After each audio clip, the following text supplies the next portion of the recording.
Alrighty then, ladies and gentlemen, welcome every single one of you to another Dota 2 match here at the R2DL Season 34. I'm Clonze, I'm your caster, and I'm glad to be here. Today we have a very important match between Clonze versus Tommy, so we'll go right ahead into the draft of the teams. So, on one side we have the Ringmaster, the Phoenix, and the Jakiro. I must say that the Jakiro has been very good at this patch, to be honest. And on the other side we have the Dragon Knight and the Abaddon, another good hero, because with the shield and everything, yeah, that guy is a really stubborn offlaner. So, let's see what we have right here. We have the Danny DeVito flag on the side of the Clonze. This is gonna be good. So far, we have a lot of very good drafts this season. There has been a lot of very good engagements, but the question is, what draft are they gonna have on this match? Because you never know. Sometimes people come with something nobody is expecting, and that is the good thing about the Dota 2 match. Everything is gonna be unexpected, and everything can work. That is the thing. So we have a Sand King. I haven't seen the Sand King so much, and it's because so far it has a lot of very good weakening. So everything between the Sandstorm, yeah, it's kind of difficult. So we have first draft, and it's gonna be the Dark Will. Very good support, to be honest. Very good support. What else are we gonna have right now? We're gonna have the first draft for the Clonze team.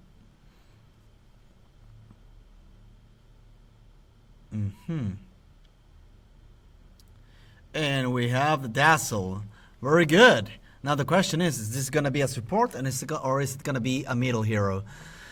That is something that has happened quite a lot. The Dazzle many times going to become a mid laner. It has a very good ganking options, but as long as he gets the Midas, yeah, he is going to be very difficult to counter, because he can go into the jungle, get some items, and then with the acid and the shadow grave and everything, and with the healing, yeah, it's kind of difficult. And now with this astral projection, yeah, as long as the teammates are able to, you know, support him and holding all the damage, yeah, this guy is gonna be able to do a lot of damage. No Tidehunter, and well, I just saw a guide, and the Tidehunter is very good on this patch. No Life Stealer. So let's wait and see what else are we gonna see on this match.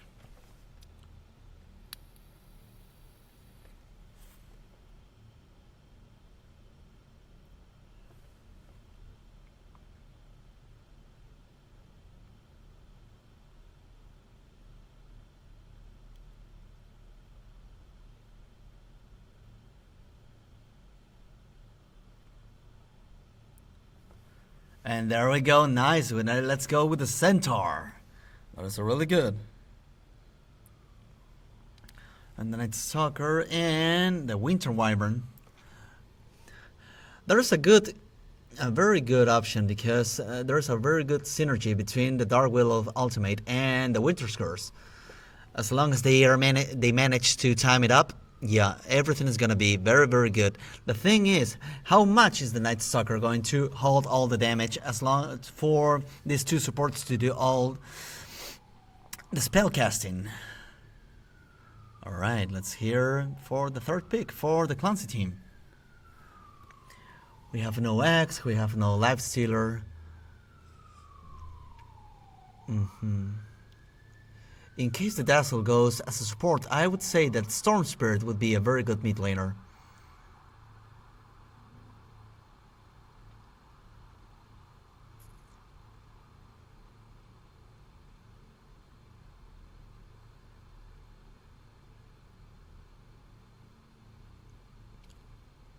And there we go, Shadow Shaman.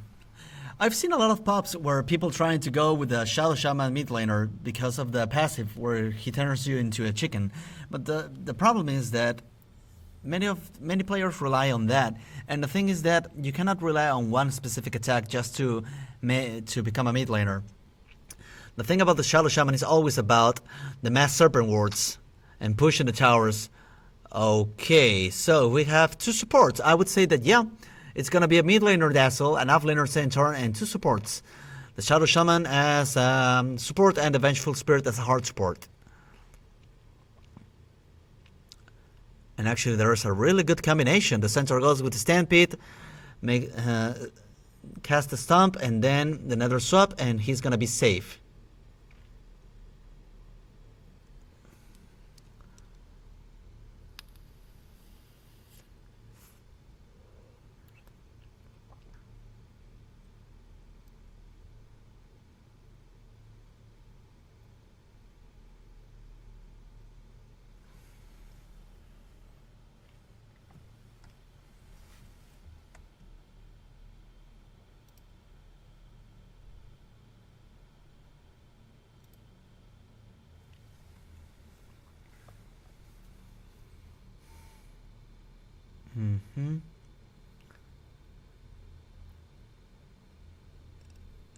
Alright, the Invoker. So yeah, I believe it's gonna be a Quas-Wex Invoker, so he can cast a Tornado, then it's all going to be for the Night Stalker to enter, hold the damage, and then it's gonna be the synergy, like I previously said, between the Dark Willow and the Winter Wyvern.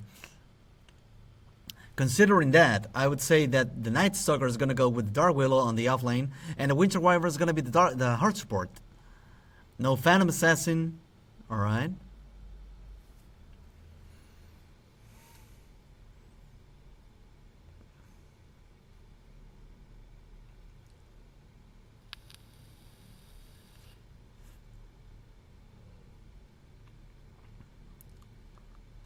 No Tiny, so no carry. Yeah, both teams rely on picking a carry right now. I would say it's gonna be a Medusa for the Clonze because they have a lot of, they have heroes who can use the Arcane Boots. They have Dazzle who can cast the Shadow Grave, and they have the Centaur who can get an Aghanim Scepter and save the carry.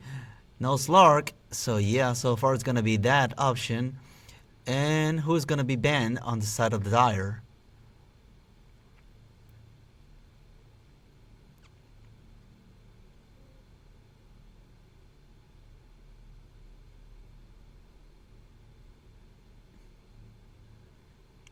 No Draw Ranger, so it's time for the carries.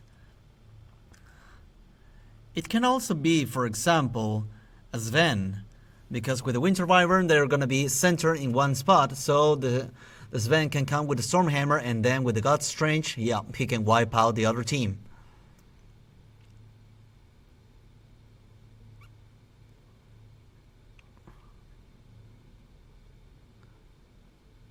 We're going to the reserve time.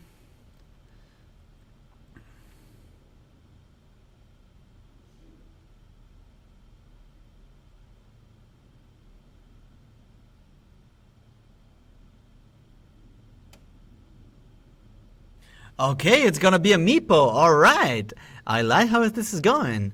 A very good start for the first match here on the season 34 of the R2DL.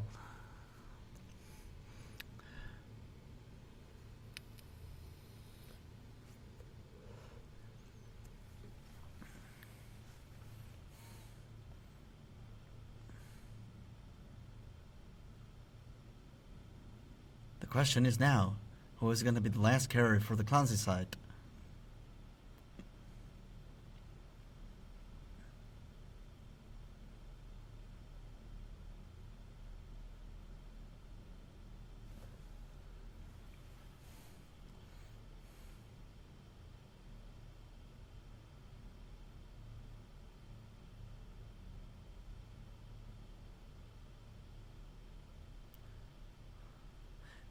Okay, an Earthshaker. So, this changes things. So, there we go, ladies and gentlemen. We have Clancy on the Dazzle, Jill on the Centaur, Brad on the Shadow Shaman, Balbino on the Earthshaker, and that leaves Penta Penta for the Vengeful Spirit. On the other side, we have SBI on the Dark Willow, Cookie for the Night Stalker, Sick Nasty for the Winter Wyvern, the Chast on the Invoker, and Tommy Rocks on the Meepo. Nice outfit for the Meepo, no, on the chicken. So there we go. It's time for some Dota. Let's stretch a little bit. Remember to drink some water, ladies and gentlemen, and let's enjoy some Dota.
Alright, let's settle this a little bit.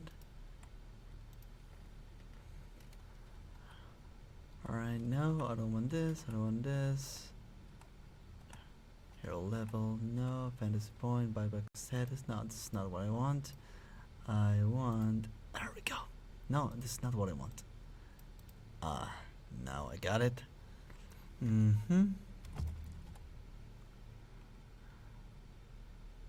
So.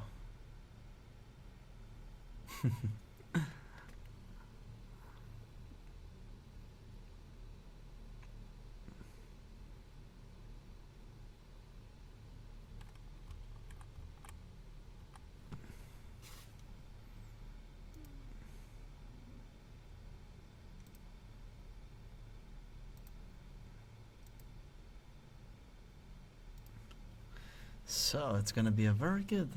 I'm still surprised that everyone is still going for the 3 Gauntlet of Strength for the Centaur. Is really, really good as long as he has, he has that facet with more strength, more speed, and it's really, really good. A lot of players omit the boots of speed, and that's really good because if he goes with, he has 2 stuns, so he's gonna have a very good field for stomping into the other players. I love this.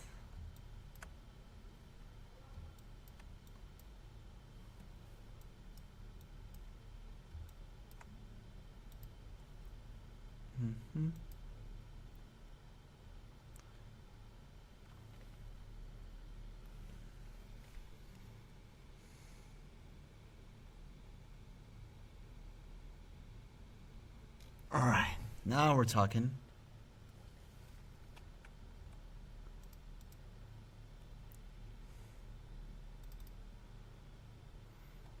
So let's see what we got here.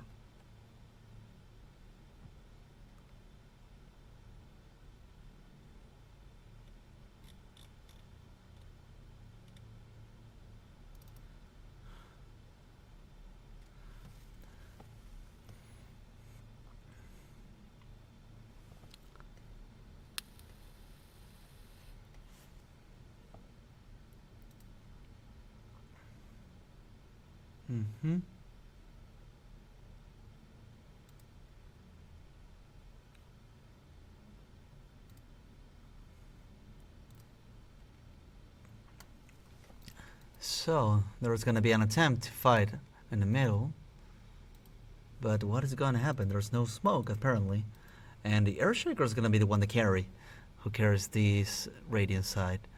Apparently there's not gonna be any collide because in this case, for example, I would say that the Radiant team is gonna have the upper hand on our first fight.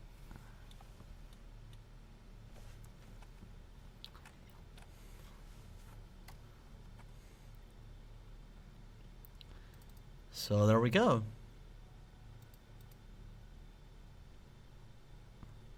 Let's see what else is gonna happen.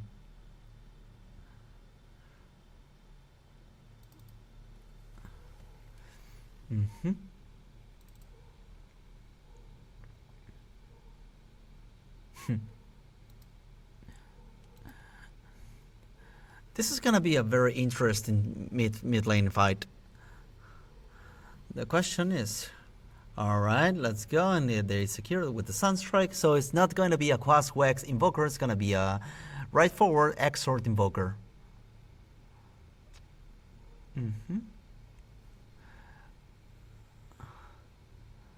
There's a fight in the bottom lane, no, alright. So everything with the Enchant Totem is gonna be a lot of damage against the Night Stalker. Some shackles, and there we go with the Void, and the Earthshaker still want to go and do some damage.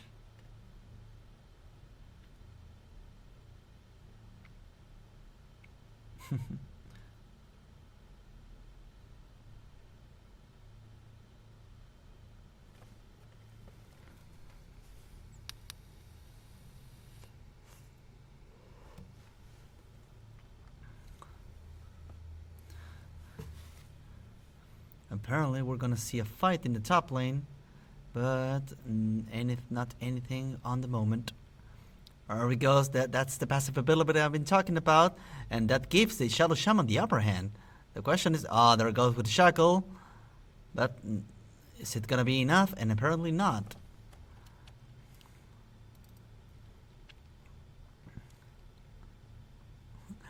That has to be a very annoying passive ability. On the other side, we can see that Invoker has been very damaged. Okay, and now we go with the other. There goes the Blood Grenade. Boom, and there we go. First blood on the side of the Radiant. Is it gonna be enough to take the... no, apparently not. And the Vengeful Spirit has gone down on the top lane. Cookie has to be very careful because Bambino is not going to hesitate on using that enchant totem. So apparently there is a trap, but it's not going to scare the Earth Shaker.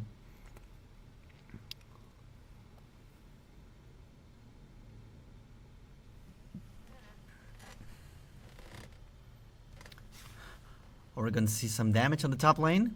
We can see that. Alright. There was an attempt, but nothing's going to happen. And bye-bye to the courier. And there it goes. The first one of the racers. So, Tommy Rocks is going to go into the upper hand. He wants to take down the Centaur. And sorry, I missed the death of the Shadow Shaman on the bottom lane.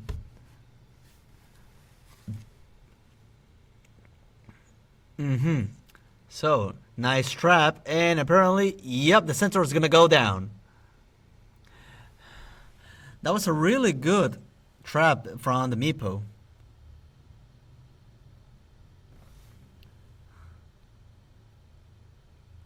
Let's go once again to the bottom lane.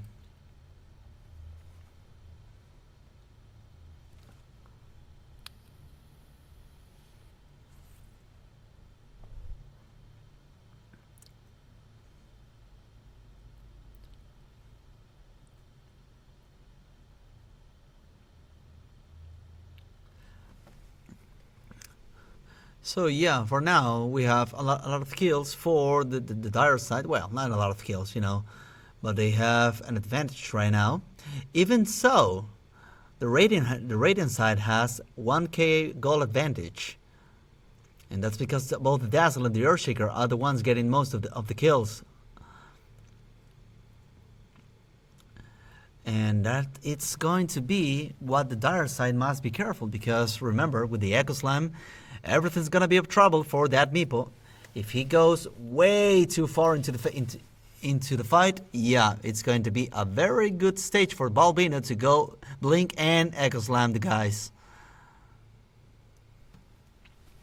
Oh, what is happening? Tommy Rocks go and kills the Dazzle, but at the same time, alright, it appears that one of the Meepo is gonna go down. Okay, apparently, and it's not going to be enough. Yeah. A little missed time on the chain stun, but yeah.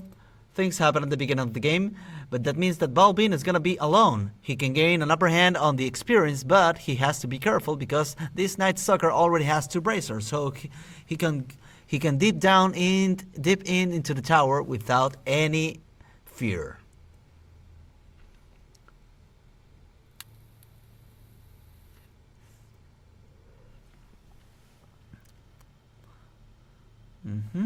What is going to happen here against the Invoker? Dazzle already spamming the ultimate.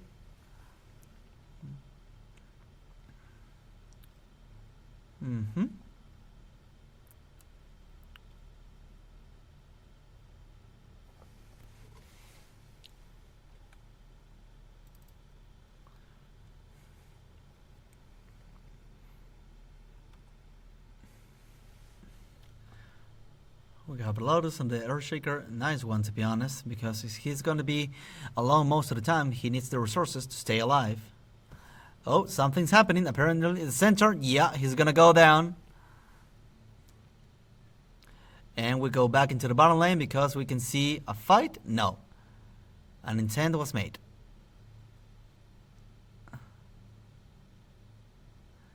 Alright, let's see what's gonna happen. Nice silence from the Night Stalker. But yeah. Alright. So, is it going to be enough? I don't think so. And now the Meepo has gained the upper hand on the net worth, giving an advantage of 1,000 gold for the dire side. The Dazzle go into the top lane, killing, and oh yeah, he managed to get it on the shackle, and bye bye Night Stalker. Oh, that was close. That was very close. Boom! Nice play from Balbino. Very nice play. But now the Invoker comes in, and with the Forge Spirit, is he gonna be able to kill the Earthshaker? I believe not, and there goes the passive ability. Oh, nice! So close, but the Jazz is gonna be able to take down the Earthshaker. The Meepo, on the other hand, goes right away into the jungle. He wants to get there. He wants to go for the Diffusal Blade. That gives a lot of space and experience for the Winter Wyvern, who needs that ultimate. Nonetheless, this Centaur already going for the Vanguard.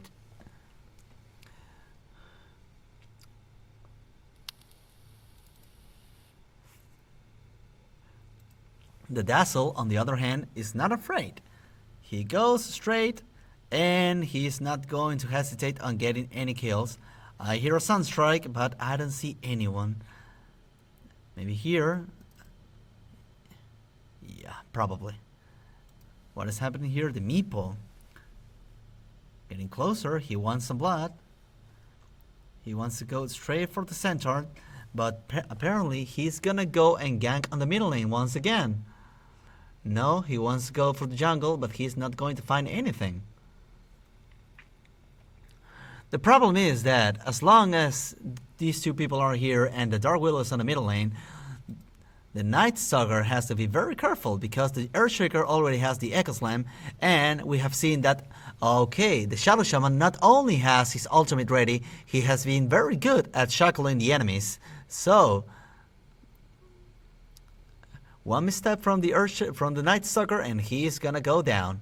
Oh, okay, apparently that's what we're gonna see. There goes the Mass Serpent Ward. A lot of TPs. Is it gonna be able? Okay. Boom, and there it goes. Nice play by Balbino. Nice, very nice play, to be honest. And that's what I call timing. He's been very patient, and as soon as Dark Willow appears, he's like, okay, I think I'm gonna X-Slam right now. What is happening in the middle lane? We have the Invoker pushing the lane. And now the Dazzle. There it goes. First T-Tower on the bottom lane against the dire side before the 10-minute mark. And the Dazzle, he does not hesitate. He wants to go, and he's gonna get a kill. Yep. Nice ultimate. Yeah, very, very, very nice ultimate, to be honest. That is what I call not hesitating. Once again, here on the middle lane, we have this, and it doesn't. Nice play with the Stampede. Even though the Centaur has been going through a very rough top lane, he has been able to get the ultimate and assist the teammates. And that means more time for and space and experience for the Earthshaker, who is very close to get the Aghanim Scepter. Nice, nice, nice. Where's the Meepo, on the other hand?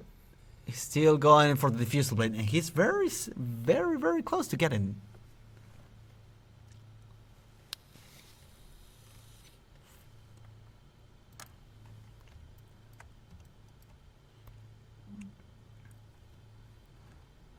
Okay, some stacks, but the problem is his sword.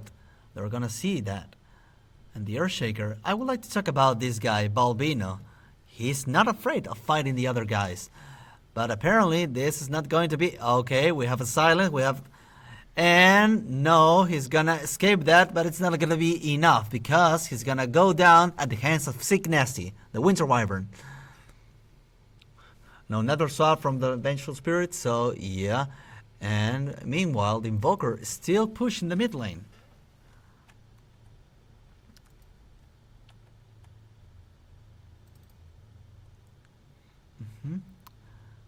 So far, it's hard to know who is gonna get the upper hand on the mid game. Right now, both teams are very good at ganking each other. They really want blood in the water. Now we can see both of the other side are on the jungle, pushing the towers, or not at the side of the raiding team.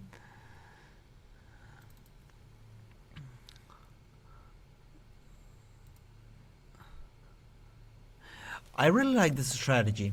The Night Stalker is going straight for the Blink Dagger. He doesn't want to go for a Vanguard or something that it's going to make him endure all the damage. He wants to go, silence, avoid the Earthshaker from jumping away, and that leaves more space for the Winter Wyvern and the Dark Willow to destroy them. The question is, for how long are they going to stretch around this game?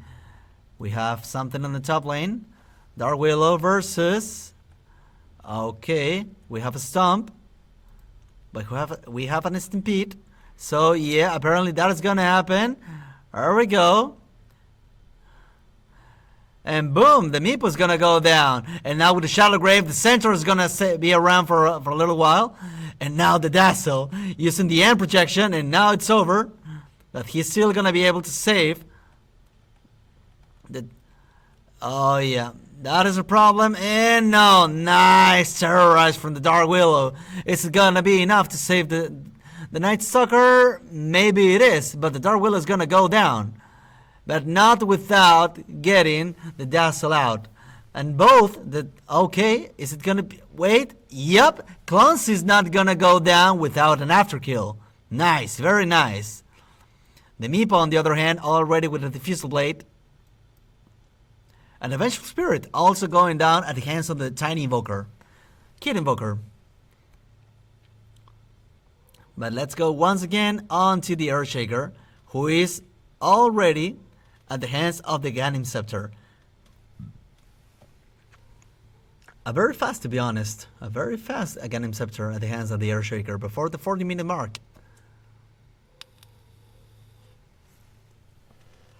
And let's remember that this is not going to only enable the Earthshaker to jump around. The first hit after the enchant totem is gonna be like, it's gonna have a clip damage. Sorry about that.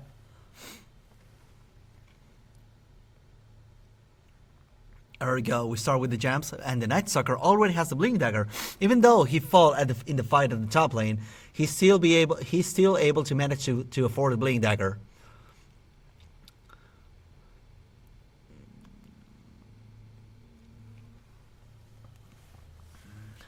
A very good neutral item. Restores 60 points of mana for an Earthshaker who requires a 75.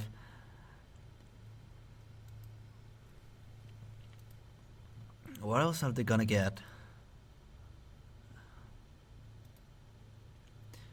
The Meepo so far has not been able to bright so much with all the build he has.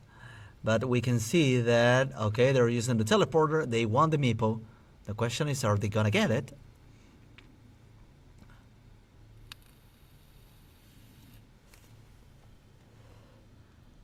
No, they're going to retire and go back into the top lane.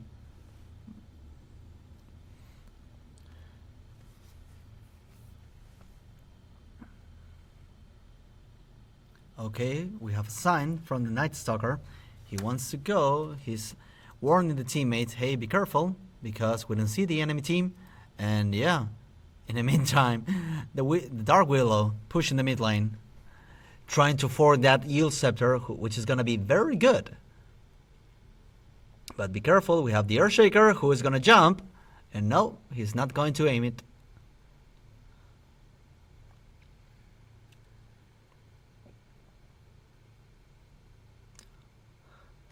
Okay, and with this,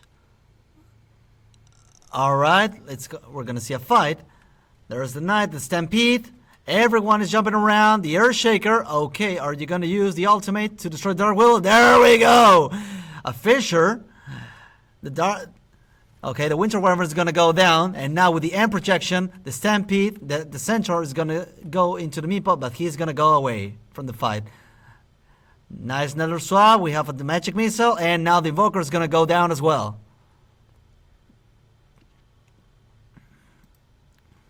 A lot of ultimates from the Radiant side. Not a lot of ultimates from the Dire side. Actually, only the Night Stalker who want to initiate the fight, but in the end, neither the Dark Willow or the Winter Wyvern were able to get that combination of powers of casting.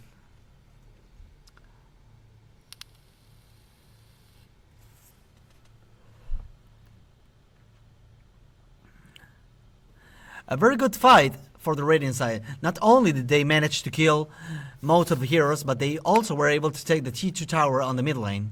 And now this guy, Balbino, very good Earthshaker. He's not hesitating, he's not afraid.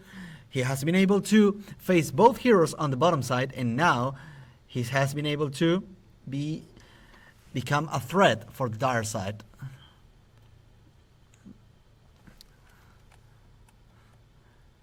The Dire side, they still have an ultimate, so they want to use them.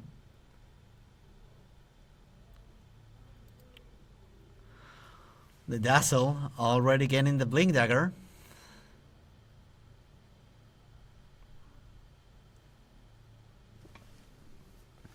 And now he has it. Yep, a very good advantage in the case for the side of Radiant. Now with the smoke of the seed, let's see the Earthshaker, not afraid of giving the upper hand. Nice Fissure. Are they gonna be able to get it? And the Shadow Shaman is gonna find it. No, a little bit of juke, and he's going to stall a little bit. Mass Serpent Ward. And no Winter's Curse, but the Terrorize is going to aim on both the Earthshaker and the Shadow Shaman, but it's going to be not so useful.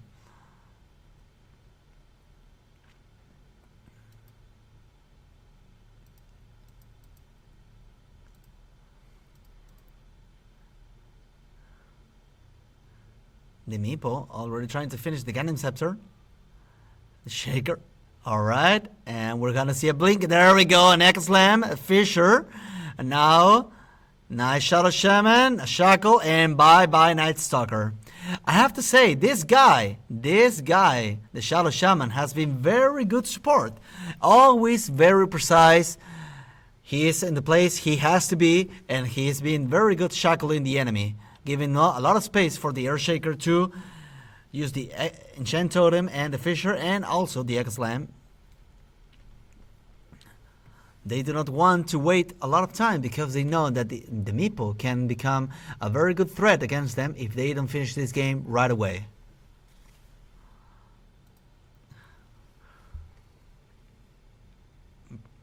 I really like this pick about the Shiva's Guard because it's not only going to give more magic damage onto the other team, but also he's going to have more chances to reach the enemy team with the Blizzard. The Invoker trying to get as much farm with the Rod of Adas.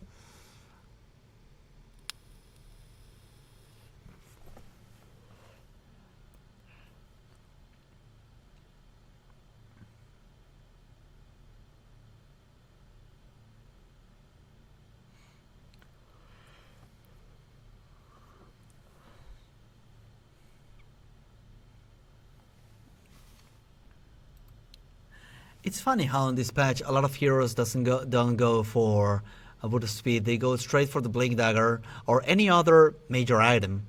They want to go straight into the fight and gank as much as possible because they know the other team is going to be able to synerge very good their skills. So as long as they get one of them, the rest is history. And let's see if the Dire side are going to be able to catch the Radiant side on the Roshan Pit. And now with the Sunstrike, yeah, they're going to be able to find them. The Night Stalker already in position. And there we go. We're going to see a fight. Night Stalker is not going to wait. Another swap and a Stampede trying to save the Earthshaker. Nice Tornado. They want to go straight, but the Night Stalker is going to go down as well as with the Winter Wyvern, and they find the Meepo. Whoa, there we go with the Echo Slam, and now the Meepo is going to go down as well. Nice fight from the side of the Radiant.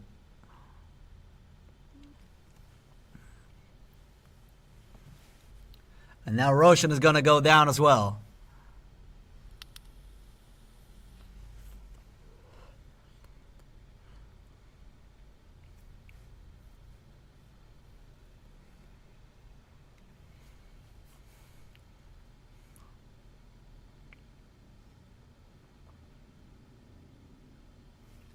A very good advantage. 13k gold on the side of the Radiant.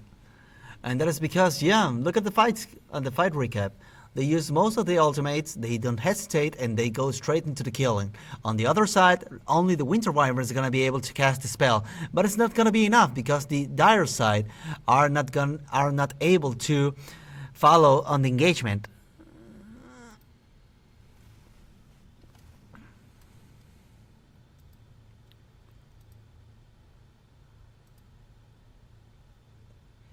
The Winter Wyvern trying to get a Blink Dagger as well to initiate on the fights.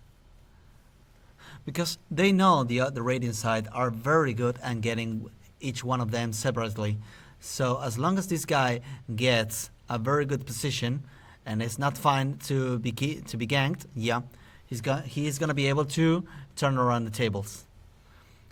But now the Radiant side knows about this and they don't want to wait for him to have that opportunity. They are going straight forward into the T3 tower in the top lane. In fact, Balbina is already hidden that tower with the enchant totem.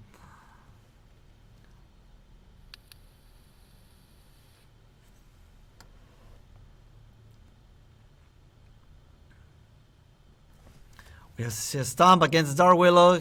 He is not going to use the Terrorize. And bye-bye. And now we can see the Dazzle trying to find someone. But the end protection is gonna let him go so far away. But now the Dazzle, and there he goes, but not in trouble. 40 seconds left, and he's gonna have the ultimate once, and now we have the Winter Wyvern. Not a very good jump from the Earthshaker, but boom! There we go! Bye-bye to the Invoker. Nice little black king bar. And apparently, yeah, the Earthshaker is gonna go down as well, and now the Winter Wyvern has to go very far away, or at least he wants to get ganked. But no, once again, Brad with the Shackle is gonna get the Meeple. Now with the Fisher, nice Blink Dagger. We have a Totem, a Stomp, and a Magic Missile. And they don't have to worry because there's no Winter Curse and another nice Shackle. And apparently, yeah, the Meeple is gonna go down. It doesn't matter, he gains more HP. Boom, and a Stomp from the center, and bye-bye. Only the Winter Wyvern's left, but he doesn't have any ultimate. It's gonna be very hard for him to defend the tier 3 tower.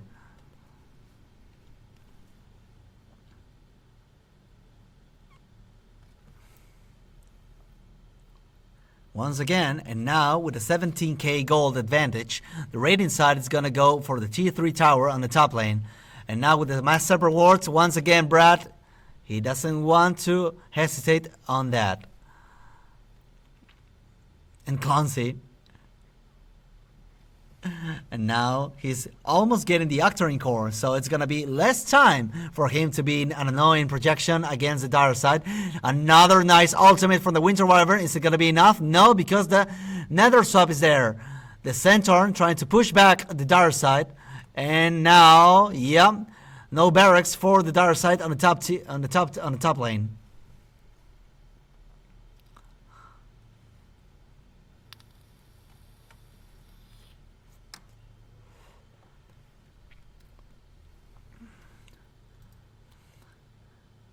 The Dire side have a very good strategy. The problem is that the Radiant side have been able very good on getting the upper hand, catching every single one of them separately and, you know, destroying the strategy. But now the Meeple with the, okay, they want to go, and now with the silence, even though the Stampede is here. And now the End Projection is once again here, and he wants to go, oh, nice Magic Missile, and with the Stampede, the Night Stalker is going to go down. But the Invoker wants to destroy him, even though he has the Aegis. Is it gonna be enough? Yeah. First life off for the Dazzle, but the Centaur is already very huge. And okay, we see another Shackle, and apparently this is gonna be enough. And there goes GG. GG for the Dire. The Radiant side achieve gain number 1. in less than 30 minutes. Yep, we can say that it has been a very good game. Phoenix Little Beauties has the victory on this first game. Now the question is, how is game 2 gonna go? We're gonna find out after a little break. See you in a moment, ladies and gentlemen.